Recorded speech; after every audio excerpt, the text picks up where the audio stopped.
Good morning and God bless you. We're delighted that you're with us here this morning.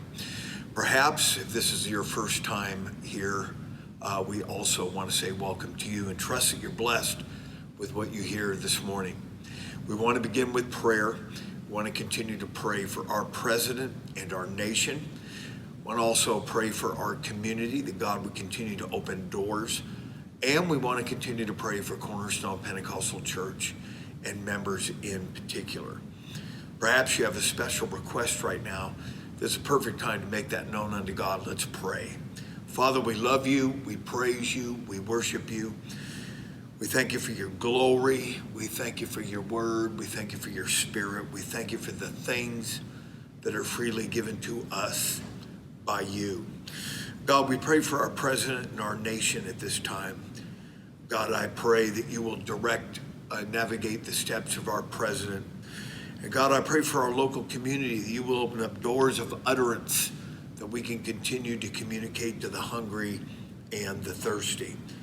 And Father, I pray for Cornerstone Pentecostal Church that you will open up the windows of heaven and pour out your presence, your protection, and your provision. We ask all of this in the name above every name, the name of Jesus Christ.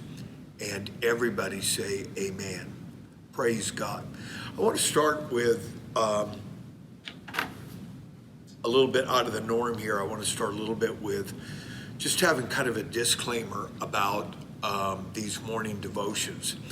You know, we started these immediately when there was a declared lockdown, and we've gotten so much positive feedback over the last several months for these, and I just feel as a pastor that it's such a good thing to have this kind of contact with our local congregations, starting our day with the Word of God. I want you to know that when we do these devotions, there is no script, there's no teleprompter. I have our good brother Jordan here that is on the other side of the camera, or Sister Natasha, and we appreciate them so much, and we want to give them just an accolade or two right now for their sacrifice of time and putting all these together and then formatting it so that it's viewable and a blessing to you. But we just want to convey that these are not scripted. These are things that are done. We feel this on our heart, or we feel this in prayer, and bring it directly to you. There's no script. I might rarely have a piece of paper with a few chicken scratches on it, but we don't have any notation. We don't have a teleprompter. We just take it straight from where we get it and bring it to you. And we thank you for faithfully watching these every morning, and trust that they have been a great blessing to you and to yours. Praise God. Without any further delay, we want to go to the Word of God. We want to draw your attention to 1 Corinthians chapter number 11. Very important chapter in the Word of God. And we want to go to one verse of Scripture found in verse number 14. 1 Corinthians chapter 11 and verse number 14. The Apostle Paul, of course, is in the midst of a very important and revelatory discourse found in 1 Corinthians chapter number 11, when he talks about, specifically, he talks about a covering, which is hair. But he talks about a lot of other things in there. That is not really the focus of our thought today, but I do want to bring this one verse of Scripture out, and it's verse number 14. Doth not even nature itself teach you that if a man have long hair, it is a shame unto him? I'm going to read that again. Does not even nature itself teach you that if a man have long hair, it is a shame unto him? Now this is juxtaposed with verse number 15 that says, in contrast, but if a woman have long hair, it is a glory to her, for her hair is given her for a veil. Now the rendering in the King James Version uses the word covering, but in the original, it is the word veil. Interestingly, in verse number 15, it said, her hair is given her. Who gave it to her? Obviously, it's God. Obviously, God has determined and declared that a woman should have long hair and that a man should have short hair. But that is not exactly how that is worded, because in the previous verse, the Apostle Paul appears to be asking a rhetorical question. Does not even nature itself teach you that if a man have long hair, it is a shame unto him? And I want to simply start this devotional with a question by saying, what does nature teach us? What does nature teach us? Now, 2,000 years ago, approximately, when this was written, this was posed, as I've already mentioned, as a rhetorical question, which means that there is an obvious answer. However, in the 21st century, we have to scratch our head, seemingly in being perplexed with this particular verse. Why? Because our culture is inundated with the fact that there has been gender changes and gender role changes. And you have men that are wearing long hair and women that are cutting their hair and have short hair. Because culture has made this the new norm and made it normative according to style and entertainment and societal influence. It doesn't make it right. In fact, when we look at this verse, we have to understand, first of all, that there must be a level of understanding or knowledge that nature was designed to relate to the human race that is been lost. Something that has been lost through the ages and certainly in modern times. Doth not even nature itself teach you? What is it that nature is teaching us? I'd like to direct our attention to the book of Romans, chapter number 1, and I'd like to read this scripture. It says, for the invisible things of him from the creation of the world are clearly seen, being understood by the things that are made. That's critically important to this devotional, which means that creation is laid out in such a way that we ourselves are part of that creation, and we have been endued with a comprehension to be able to understand that the things that are made are revealing something greater. I want to read that again. For the invisible things of him from the creation of the world are clearly seen. That means that there were invisible things or an invisible power, God's omnipotence.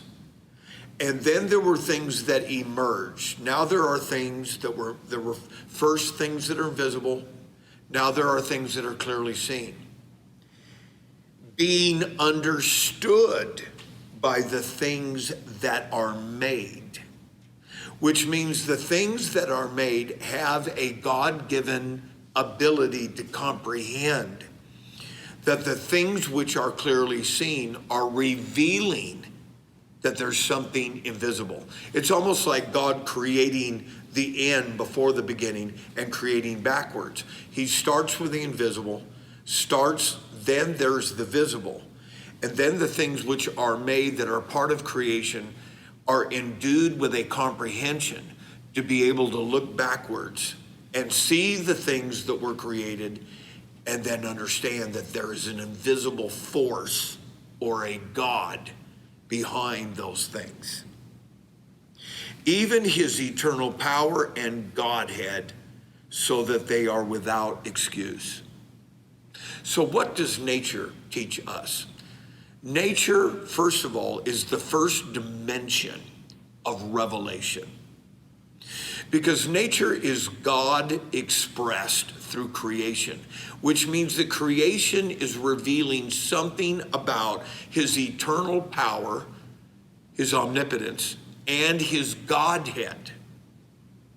We should just understand as the human race, according to Romans chapter number 1, by looking at the stars, looking at a baby's hand, looking at the incredible dynamic and interplay through the seasons, that there is a power and a infinite knowledge and omniscience that exists that was able to put together all the idiosyncrasies, all of the synchronicity in which all of creation interacts and interplays together and works together in such a way to comprise what we call life.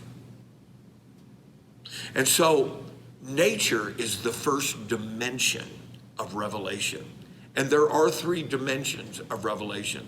The first dimension, of course, is nature, which is God expressed through creation. The second dimension of revelation is the Word of God, where the Word is made flesh. And the third dimension is the Spirit of God.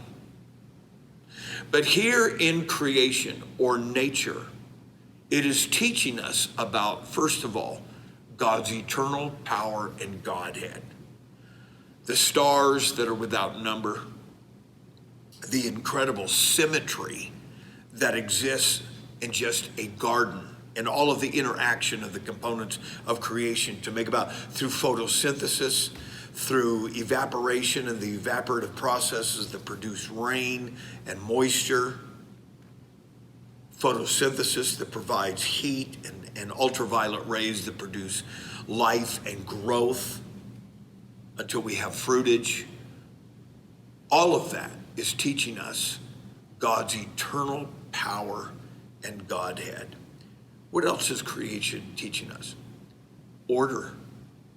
All of creation has this incredible order, whether it's the sun, in which all the planets revolve around, or the dynamic of the seasons that show that there is an order and there is a sequence. There's a Monday, Tuesday, Wednesday, there's a 1, 2, 3, and there's an A, B, C, there's an Alpha and Omega, beginning and the end, the first and the last.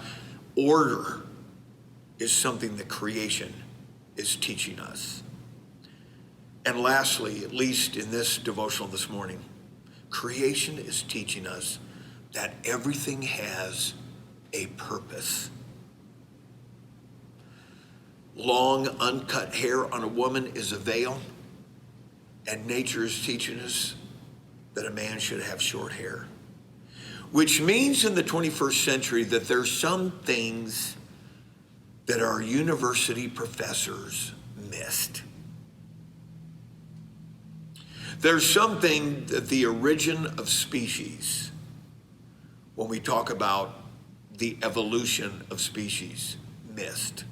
There's something that people in government missed. There's something that people in entertainment missed. There's something that people in our world missed.